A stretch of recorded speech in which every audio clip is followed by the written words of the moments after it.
This meeting is being recorded. Donc, bonjour et bienvenue à tous et à toutes. Alors, merci d'avoir pris le temps encore une fois d'être avec nous aujourd'hui. Je me présente, je suis Dr Noa Bengayed, directrice recherche et développement à la Fédération québécoise des sociétés Alzheimer, et j'aurai le plaisir d'animer le webinaire d'aujourd'hui. Les conférences mémorables sont rendues possibles grâce au soutien financier d'Eli Lilly, le consortium canadien sur la neurodégénérescence et le vieillissement, le CCNV, et à la collaboration de Brain Exchange et la Société Alzheimer du Canada. Alors, tout d'abord, on va commencer avec la logistique et les petits détails techniques. Le son est obtenu grâce à votre système de son intégré de votre ordinateur ou via la ligne téléphonique. Quand vous vous êtes connecté, vous avez eu le choix entre les deux. Et quant au visuel de la présentation, il apparaîtra dans quelques minutes une fois que j'aurai terminé cette présentation. Pour le moment, vous voyez à l'écran Dr Lucier, qui a bien accepté d'ouvrir sa caméra aujourd'hui. Alors, dans le but de minimiser le bruit de fond et de garantir une meilleure qualité de son, tous les participants ont été mis en sourdine. Si vous avez besoin de poser une question ou si vous avez le moindre souci pendant la présentation, merci d'utiliser la fenêtre de dialogue à votre droite ou de lever la main pour prendre directement la parole, notamment durant la période de questions-réponses. Alors, afin de respecter l'horaire, je vous demanderai de garder vos questions pour la période de questions-réponses, justement, à la fin. Et pour pouvoir offrir ce webinaire à un plus grand nombre, le webinaire sera enregistré dans sa globalité et partagé avec vous par courriel à la fin de la présentation. Par contre, nous avions pris l'habitude de partager la présentation sur notre chaîne YouTube, mais en raison du contenu confidentiel qui sera présenté aujourd'hui, cela ne sera pas possible. Alors, Dr Lucier présentera pendant plus ou moins 45 minutes et nous conserverons une quinzaine de minutes à la fin pour une période de questions-réponses et une discussion. Alors, sans plus attendre, permettez-moi de vous présenter notre conférencier d'aujourd'hui, Dr Maxime Lucier, dont la présentation s'intitule « La gérontotechnologie au service d'un maintien à domicile ». Et puis, je l'ai pas mentionné au début, mais c'est la première fois qu'on donne en fait l'occasion à un étudiant-chercheur de présenter. Donc, on est ravis qu'il ait accepté. C'est le premier de la série.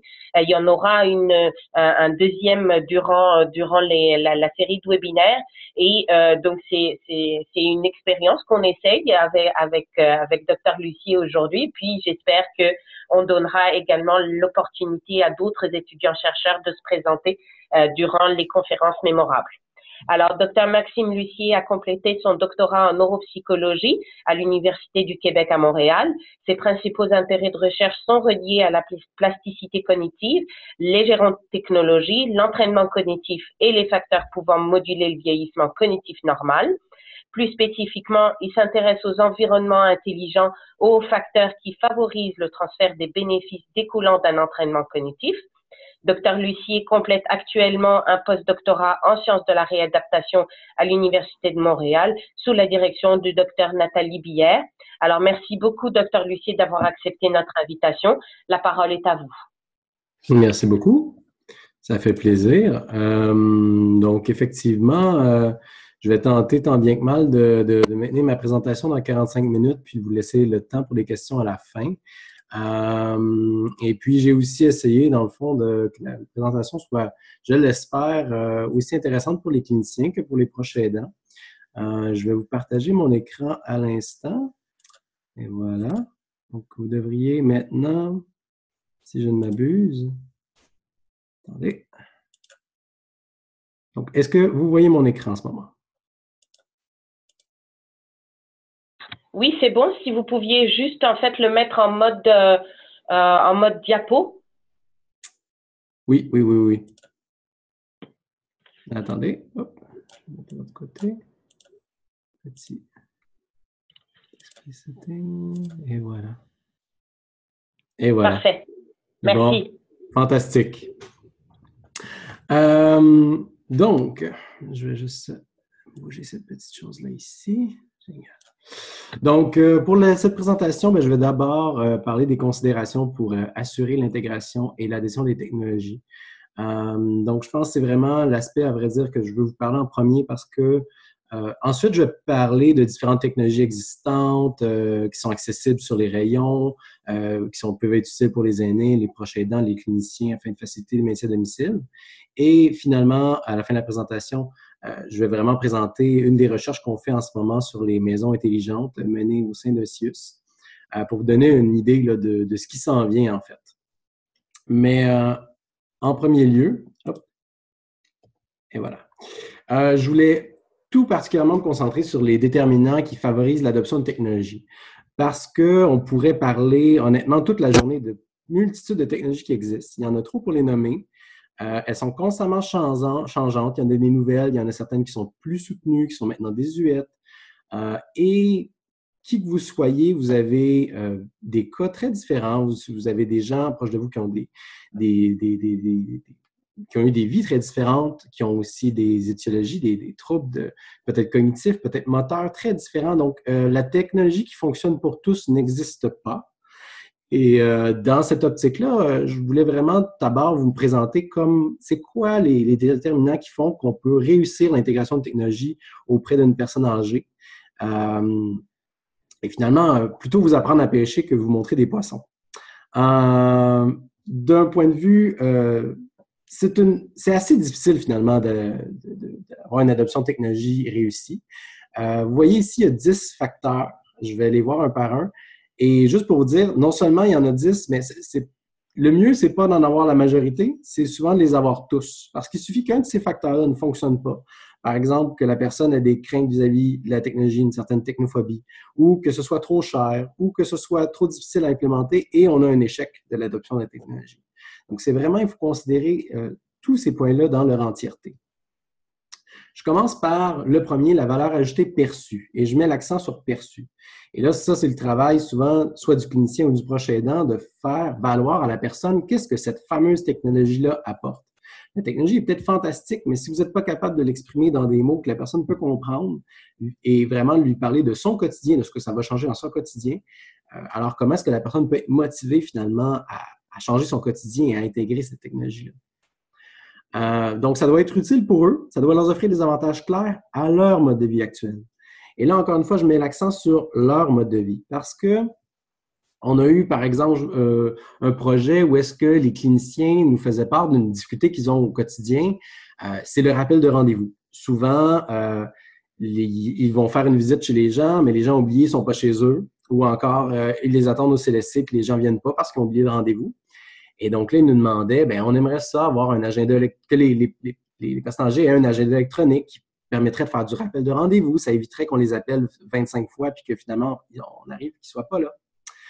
Le problème avec ça, c'est que c'est une technologie que la personne va devoir utiliser dans son quotidien, mais surtout de présenter comme ça, l'avantage, il est pour le clinicien. C'est lui qui, malheureusement, doit perdre une partie de sa journée. Mais il faut vraiment que la technologie, si on veut qu'elle soit utilisée, il faut qu'il y ait un avantage pour la personne comme telle. Autre exemple, c'est toutes ces technologies qui permettent finalement de rassurer les proches.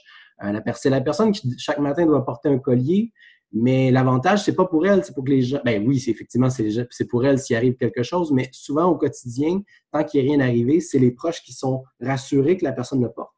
Donc, il faut vraiment faire la distinction, c'est qui, les bénéfices sont pour qui, et présenter des bénéfices pour la personne. Le moins possible, ça doit être une charge supplémentaire. Donc, souvent, il y a des technologies qui sont là pour vous simplifier la vie, mais qui font finalement la complexifier. Donc, c'est important de tenir compte de ça. À quel point la personne... Parce qu'il y a des choses que vous pouvez prendre, mais il y a des choses que la personne doit prendre. Donc, à quel point c'est une charge pour elle. Particulièrement pour les aînés, la nouveauté n'est pas un attrait suffisant. On dit souvent des jeunes de 20 ans et moins qu'il suffit qu'il y ait un nouveau iPhone 10 qui sorte et c'est suffisant pour jeter l'iPhone 9 et en avoir un nouveau. C'est pas un phénomène qui s'est encore rendu à nos aînés.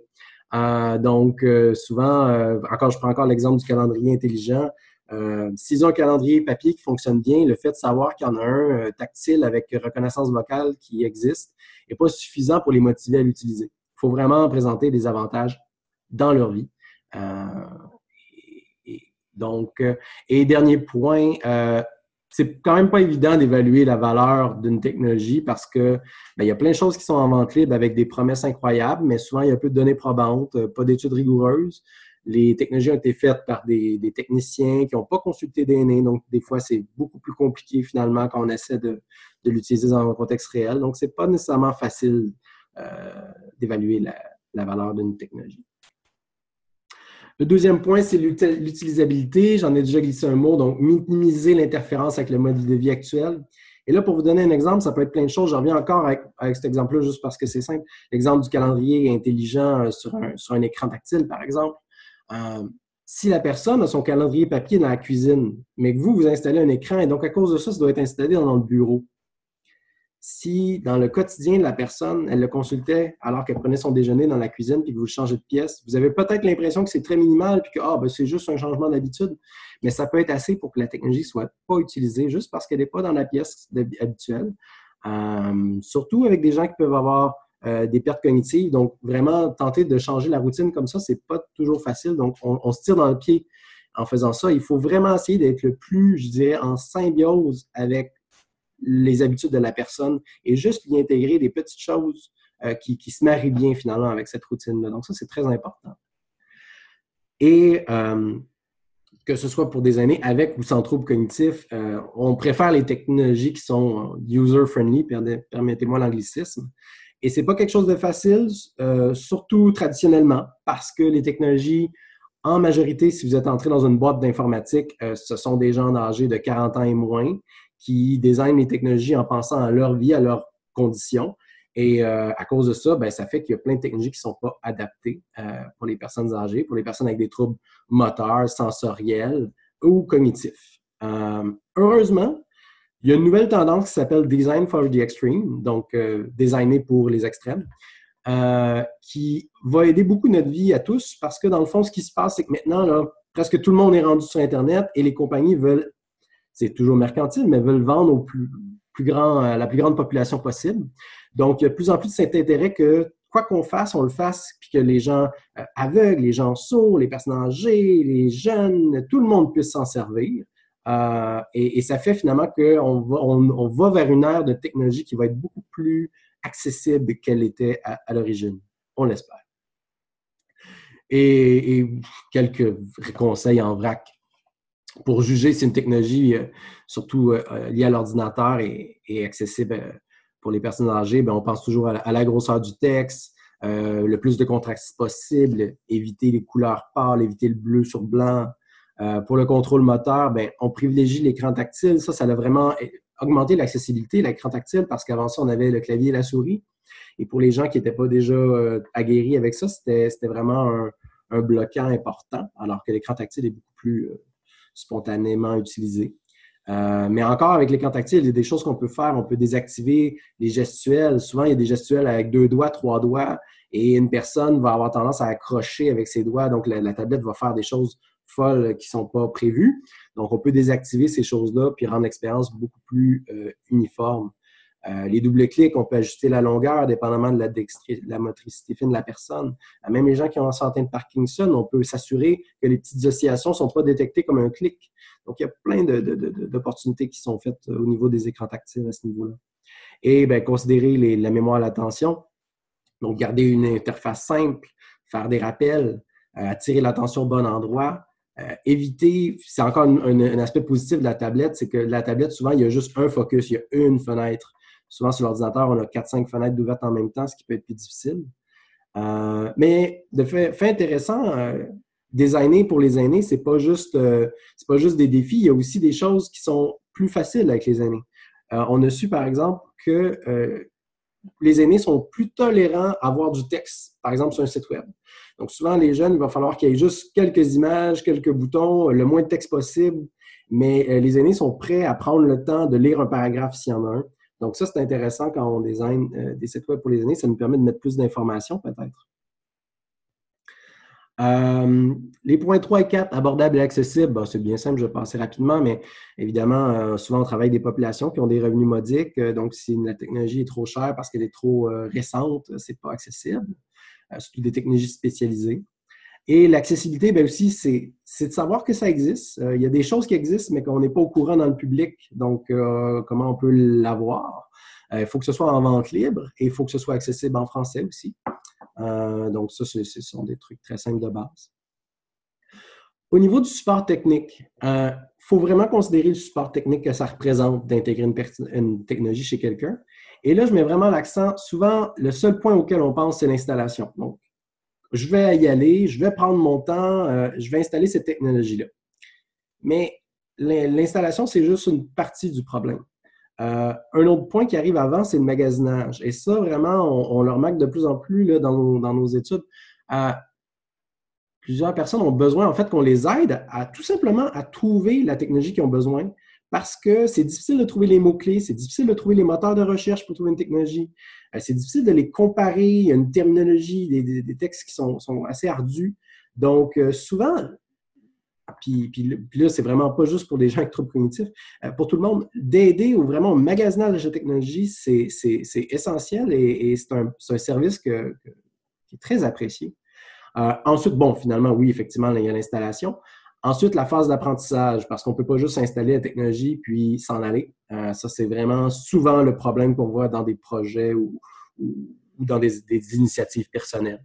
Ça prend du temps dédié pour apprendre à utiliser la technologie, ça prend du matériel. On conseille souvent d'utiliser des aides-mémoires affichées autour de la techno pour rappeler comment s'en servir. Et aussi, il y a des techniques qui peuvent faciliter ce genre d'apprentissage-là. On pense par exemple à la technique d'apprentissage sans erreur.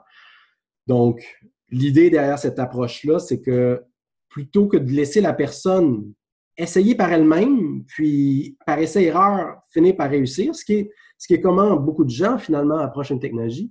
Mais le problème avec ça, c'est qu'en faisant des erreurs, c'est comme si une partie de nos cerveaux qui apprend ces erreurs-là. Et surtout dans des cas de problèmes de mémoire, on ne veut pas que ça arrive. Donc, en fait, on veut que la personne apprenne pas à pas la bonne façon de faire du premier coup. Et on y va vraiment graduellement avec des tâches très, très simples. Et on ne présume pas qu'elle va généraliser à d'autres choses. On va vraiment, chacune des étapes, les décortiquer et les faire ensemble. Donc, c'est un processus qui est long, mais vraiment, ça fait des miracles au niveau de l'adoption. Et ensuite, il ne faut pas oublier des phases de rafraîchissement. De temps en temps, c'est d'aller vérifier que tous les acquis sont encore là, puis s'assurer que ça va bien parce que des fois, si on ne l'utilise pas pendant un certain temps, on peut perdre nos acquis. Et finalement, les bugs, parce qu'il y en a tout le temps. Moi, je design beaucoup de technologies et je trouve ça toujours fascinant. Je programme, par exemple, une tâche cognitive, je la donne à 30 étudiants universitaires, ils me disent qu'il n'y a pas eu de problème. Je la donne à 30 aînés, tout à coup, il y a 25 bugs qui sont survenus que je n'avais jamais prévu que ça pourrait arriver. Mais en même temps, ça, ce n'est pas la responsabilité de la personne, c'est la responsabilité du designer et des gens qui sont autour. Donc, c'est vraiment un aspect essentiel d'offrir du support là-dedans. Et il y a des ressources accessibles pour vous aider. Je les énumère ici, vous les avez dans la présentation que vous pouvez partager. J'insiste particulièrement sur une OSBL qui s'appelle Incertec, que je trouve absolument fantastique, qui offre des formations gratuites s'il y a des assez grands groupes d'aînés qui veulent que ce soit apprendre à utiliser la tablette, un courriel, un truc de traitement de texte comme Word, ou juste l'ordinateur en général. Ils ont plusieurs formations gratuites qui sont vraiment chouettes. Et en plus, ils prennent les technologies que les gens n'utilisent plus et ils les remettent un petit peu au goût du jour et ils les offrent à vraiment prix modique parce que des fois, dans certains cas, on a des aînés qui veulent tout simplement voir Facebook puis regarder leur courriel et le journal. Donc, ils n'ont pas besoin d'avoir une machine très, très puissante. Donc, c'est écologiquement aussi très intéressant. Alors, je vous incite à aller voir ces ressources-là. Ensuite, point très important, les émotions et la stigmatisation. Donc, au niveau des émotions, il y a beaucoup de craintes à adresser quand on intègre une technologie. Il y a vraiment la technophobie en général, la crainte de la technologie et vraiment l'idée que les aînés et la technologie, c'est comme de l'eau et de l'huile, ça ne se mélange pas. Donc, ça, c'est vraiment important d'adresser ça. La crainte de paraître faible aussi, surtout qu'il y a certaines technologies qui sont très visibles et qui n'est pas toujours le fun à avoir. Une crainte aussi qui n'est pas juste partagée par les personnes âgées, mais aussi les cliniciens, souvent, c'est la crainte de paraître paresseux ou de décliner plus vite si on utilise une technologie. Donc ça, il y a même des cliniciens qui disent « Ah, on ne va pas mettre une technologie parce que si le rappel se fait tout seul, la personne ne va pas s'entraîner à se rappeler de choses et donc, il ne faut pas mettre ça. » Nous, au contraire, souvent, l'idée, c'est de dire, si la personne est capable de faire une activité avec la technologie, si le choix qu'on a, c'est entre que la personne fasse l'activité avec une technologie qui l'aide ou que quelqu'un d'autre le fasse à sa place, c'est beaucoup plus stimulant de le faire avec une aide. Quand quelqu'un dit quelque chose comme ça, c'est comme dire qu'une personne qui a une canne ne devrait pas utiliser sa canne parce que ça va l'aider sûrement à marcher mieux. Donc, vraiment, ça, c'est quelque chose qu'il faut tout le temps adresser. Les craintes de perte de la vie privée, ben, je pense que c'est un enjeu qui est plus de société que spécifiquement lié aux personnes âgées, mais oui, il y a des gens qui peuvent avoir peur là, de Big Brother et il faut vraiment mettre clair quel genre d'informations on peut avoir sur eux ou pas, dépendamment de la technologie. Donc, ça, c'est important d'adresser ça parce que sinon, il y a certaines craintes qui ont cours. Et un truc, de façon générale, je dirais, faites l'exercice de vous demander, cette technologie-là, moi, est-ce que je la porterais? Est-ce que je me présenterais à public avec ça? Parce que c'est un peu agiste de présumer que les aînés n'ont pas les mêmes critères ou le même orgueil que n'importe qui d'autre. Donc, si ça a l'air d'une cloche à vache, ben peut-être que puis, si vous soyez gêné de l'avoir, ben, pensez-y. C'est très important de faire cet exercice-là avant de proposer une technologie, finalement. Et les deux derniers points, ben, c'est l'expérience antérieure et la confiance. Donc, ça, ben, c'est quelque chose qui est de moins en moins un problème dans le sens que les aînés de demain sont de plus en plus formés à la technologie. On parle d'adopteurs tardifs. Dans certains cas aussi, donc des gens qui n'ont pas nécessairement eu à travailler avec la technologie, mais qui, dans leur retraite, ils ont appris à l'utiliser. Si on regarde nos futurs aînés, là, donc les gens de 55 à 64 ans, bien, ils sont vraiment de plus en plus accrochés à la techno et ils savent comment s'en servir. Et même chez les 65 ans et plus, donc de plus en plus possèdent une tablette, sont connectés à Internet. Donc, le niveau de confiance et les capacités disons, antérieures des gens ne vont aller qu'en augmentant. Donc, ça, ce sera... Ah oui, et point important, donc c'est ça, il faut briser un peu l'idée âgiste que les aînés ne sont pas capables d'utiliser de la techno. Et même qu'on a une étude récente avec des ergothérapeutes qui avait démontré que même les cliniciens avaient été un peu âgistes dans le sens où on voyait que c'était fait auprès d'ergothérapeutes qui utilisaient plein de belles technologies avec les tablettes, avec les jeunes, mais qu'ils n'utilisaient pas avec les aînés. Et de façon intéressante, c'était les jeunes ergothérapeutes qui sortaient de l'université qui proposaient le moins de technologie aux aînés. Et c'est avec l'expérience, finalement, qu'ils en venaient à intégrer ça dans leur coffre à outils puis se dire « Ah ben ouais, OK, je vais essayer des technos. » Donc, vraiment, au niveau de la formation, finalement, on réalisait qu'il n'y avait pas... au niveau de la formation universitaire, on n'incitait pas les gens à utiliser la technologie avec les aînés. Et donc, c'est un point important quand même à considérer comme clinicien, l'agisme est des deux côtés. Donc, récapitulatif des 10 déterminants. Et finalement, ben, par rapport à ça, vous pouvez vous questionner à savoir, moi, je suis où vis-à-vis l'intégration d'une technologie dans ma pratique, si vous êtes un clinicien, ou avec un proche, si vous êtes un proche aidant. Donc, la précontemplation, c'est quand vous ne considérez pas du tout les technologies. Donc, comme vous êtes tous dans cette vous assistez tous à une présentation aujourd'hui, je vais présumer que vous êtes au minimum dans la contemplation. Donc, vous êtes en train de regarder, de considérer qu'est-ce qui existe autour de vous, puis vous êtes peut-être intéressé à le faire, puis peut-être que vous n'êtes pas en train encore de le faire. L'étape suivante, si vous n'êtes pas déjà, c'est la préparation. Donc là, c'est vraiment le moment où est-ce que vous vous procurez une techno, puis vous commencez à jouer avec. Vous devenez très familier.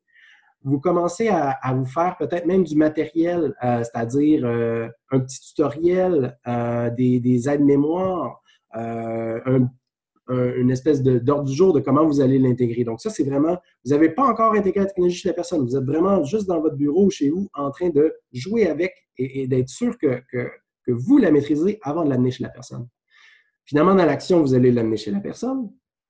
Dans la maintenance, vous allez, comme je le disais un peu plus tôt, vous assurer que c'est utilisé, que ça continue d'être compris et utilisé. Et le point qui manque finalement dans cette courbe-là à la fin, c'est la propagation. Donc, si vous avez eu une réussite, là, c'est important de tout ce matériel-là, de le partager avec vos collègues ou vos connaissances qui sont dans une situation semblable à vous, parce que c'est vraiment le fun d'avoir quelque chose de déjà commencé et c'est plate que tout le monde invente la roue, chacun de son côté en parallèle, alors qu'on peut se partager des choses comme ça. Donc, voilà qui conclut la partie sur les déterminants de l'intégration. Maintenant, je vais vraiment plus parler de technologie comme telle. Et vraiment, je vais vous en survoler quelques-unes. J'espère qu'il y en a là-dedans que vous avez peut-être pas déjà entendu parler, que vous allez pouvoir trouver intéressantes. Mais sinon, n'hésitez pas à fouiller vous-même. Je vous ai mis ici 3 sites qui ont des catalogues qui sont constamment mis à jour de technologies dédiées aux personnes âgées avec troubles cognitifs, potentiellement démence. Donc, Pugeria, CDS Boutique et Alzheimer Solutions, qui par contre est en France. Donc, c'est sûr que si vous commandez là, peut-être pas commander des outils électroniques qui n'utiliseraient pas la même prise et considérer la livraison. Mais c'est des bons endroits pour commencer à explorer puis voir un peu ce qui existe.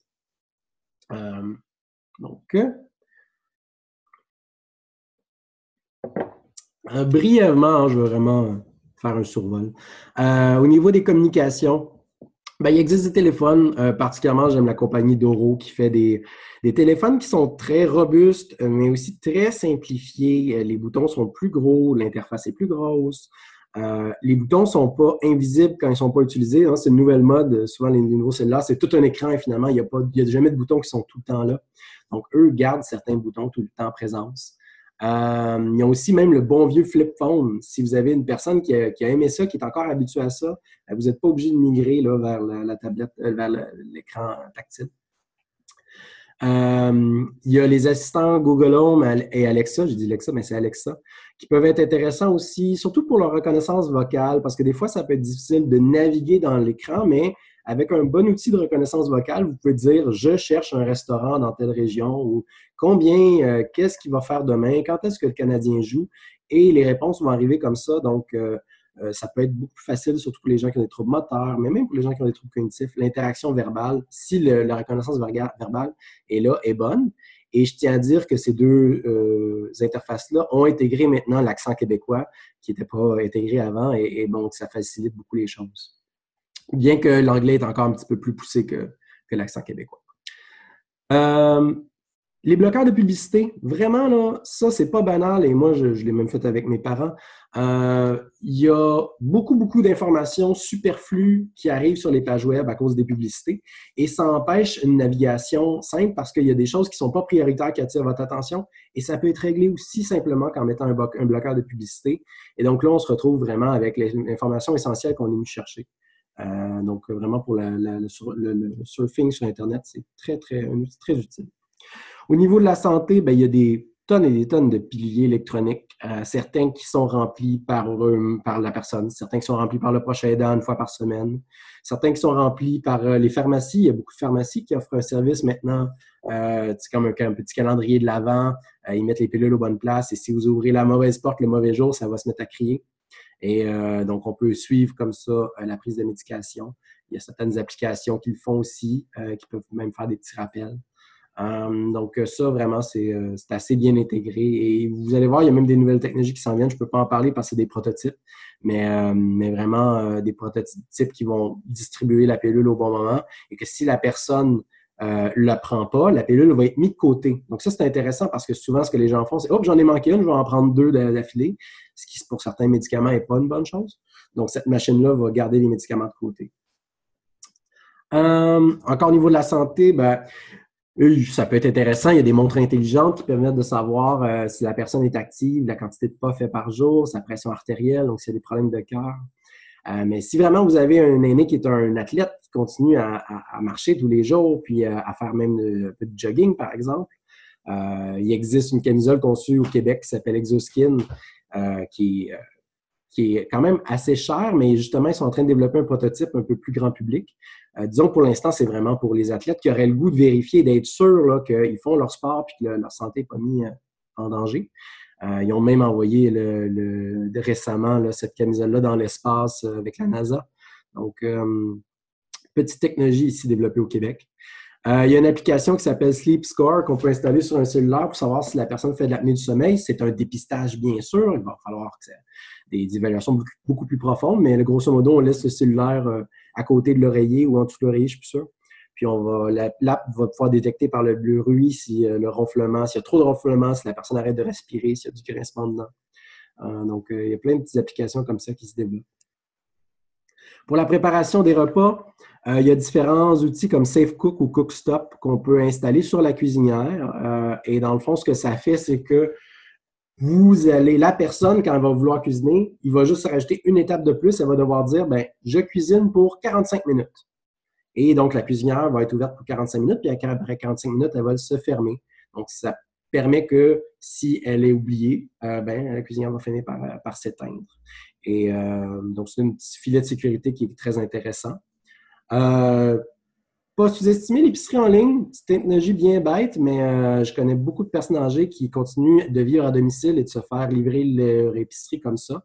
En plus, l'épicerie peuvent être retenues, donc ils vont finir par retenir c'est quoi vous achetez le plus souvent, puis vous suggérer finalement une petite base qui correspond à votre profil, ce qui permet de simplifier les choses. Ça peut aussi être fait par quelqu'un d'autre et donc tout simplement livré chez la personne.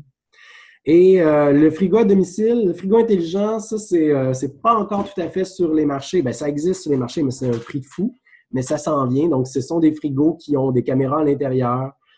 Donc, si vous avez un proche, par exemple, vous pouvez vérifier s'il y a de la nourriture qui se perd dans le frigo ou si juste il n'y a pas eu de nourriture qui a été achetée depuis très longtemps. Donc, ça vous permet de faire un petit suivi à ce niveau-là si la personne, bien sûr, accepte de vous partager les droits. Et ça peut aussi, même, il y a certains modèles très évolués, là, mais c'est encore un peu futuristique, là, qu'ils vont détecter le code barre des items que vous rentrez dans le frigo et donc il va savoir que s'il y a des choses qui sont sur le point de se perdre ou vous suggérer des recettes en fonction de ce qui est dans le frigo. Donc là, on est un petit peu dans le futur, mais c'est des technologies à venir. Si on est vraiment dans le présent, par contre, très simple, des fers à repasser qui détectent s'ils ont été laissés à l'horizontale trop longtemps puis qu'ils vont s'éteindre. Très, très simple. Des Roomba, là, donc des petits appareils d'aspirateur qui vont passer partout dans la pièce. Je connais beaucoup de gens qui ont des difficultés à se pencher et à faire le ménage. Donc ça peut être intéressant, ne serait-ce que dans une pièce, parce que c'est sûr qu'ils ont la difficulté à voguer d'une pièce à l'autre, dépendamment des dispositions. Il y en a même qu'un petit GPS qui vont retenir la disposition de la maison et qui vont finir par apprendre par cœur où est-ce que toutes les pièces sont. Au niveau de l'accessibilité, encore une fois, ça c'est très simple. Nectar Launcher, il y en a d'autres, c'est un ajout, vous installez ça sur un cellulaire ordinaire, mais ça va vous présenter une interface simplifiée avec quelques gros boutons essentiels que vous allez décider, lesquels que vous voulez voir. Donc, si vous voulez vraiment juste utiliser ça, par exemple, pour la caméra, les courriels, appeler, un SOS, Facebook. Donc, vous pouvez installer quelques gros boutons comme ça et c'est beaucoup plus facile de circuler. Et finalement, Vidéotron et TELUS offrent gratuitement, vous avez juste à les appeler, des manettes pour la télévision qui sont simplifiées. Moi, je travaille souvent, je me rends chez les gens pour installer des technologies. Si vous saviez le nombre d'entre eux que je me présente là avec leur plus gros souci, c'est que la télévision est fermée depuis 3 jours puis qu'ils ne savent plus comment remettre le son ou réouvrir ou des choses comme ça. Et considérer que c'est des gens qui ne peuvent pas sortir de chez eux. Donc, 3 jours sans télévision alors que tu ne peux pas sortir de chez toi, c'est pas banal. Donc, vraiment des télécommandes qui peuvent minimiser les chances là, d'être coincé quelque part. C'est assez essentiel. Des outils de localisation.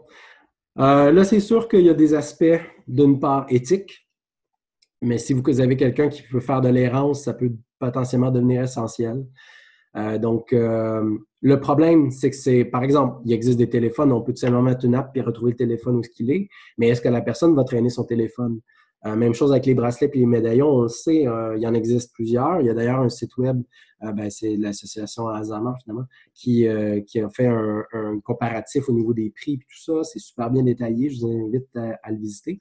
Mais quand même, on a un problème avec toutes ces compagnies-là, c'est que des fois, les gens ne mettent pas le bracelet, ne mettent pas le médaillon, donc c'est toujours aussi utile. C'est seulement utile si la personne l'utilise. Je sais qu'il y a des parents qui l'utilisent avec leurs enfants, qui mettent un petit GPS dans le sac à dos pour savoir ce qu'ils s'en vont. C'est à vous de juger si c'est éthique ou pas. Donc, ce sont des technologies qui existent, mais vraiment, dans ce temps-là, il faut vraiment être clair avec la personne, puis avoir son consentement, s'assurer que c'est vraiment la solution. Détecteurs de chute, encore une fois, il y a les petits bracelets et les colliers. Il y a aussi des détecteurs, des tapis de pression sur le lit. Je pense que plusieurs d'entre vous doivent être familiers avec ça. Mais on peut aussi essayer de viser la prévention des chutes. Donc, l'idée, c'est d'avoir des veilleuses automatiques qui vont s'ouvrir quand la personne va jusqu'à la salle de bain. Je rencontre beaucoup de gens à chaque mois qui, pour des raisons diverses, c'est difficile pour eux de se lever puis d'aller ouvrir les lumières. Donc, si les lumières sont toutes seules, ça minimise les chances de chute. Et on sait que beaucoup des fractures arrivent la nuit en se rendant aux toilettes. On a même fait un système avec Alexa où la personne dit oh, je m'en vais aux toilettes et là, toutes les lumières s'allument et s'éteignent ensuite. Donc, des veilleuses automatiques. Vous avez en haut une veilleuse automatique, mais vous avez aussi un peu plus bas, ça c'est un système, dans le fond, vous pouvez installer une ampoule ordinaire, donc vous pouvez transformer une ampoule en veilleuse en installant le petit bidule avant l'ampoule, entre les deux. Au niveau de la sécurité, ben, je vous invite à regarder, il y a plusieurs serrures Bluetooth qui sont très intéressantes, qui permettent, premièrement, à la personne à un aidant, par exemple, de pouvoir débarrer la porte ou même donner accès à quelqu'un d'autre. Donc, ça, vous pouvez, par exemple, dire, si le concierge vous dit « OK, je suis là, puis là, j'aurais besoin d'entrer », souvent, les gens défoncent la porte. Bon, et là, vous pouvez, à distance, au téléphone, dire « Oui, OK, je te débarre, pas de problème, tu peux y aller. » Même chose pour les ambulanciers. Ça permet aussi, si la personne a un cellulaire, ben, ça permet que si le cellulaire est à côté, ça débarre la porte. On aurait oublié les clés. Donc, il y a plusieurs possibilités qui sont intéressantes avec ça.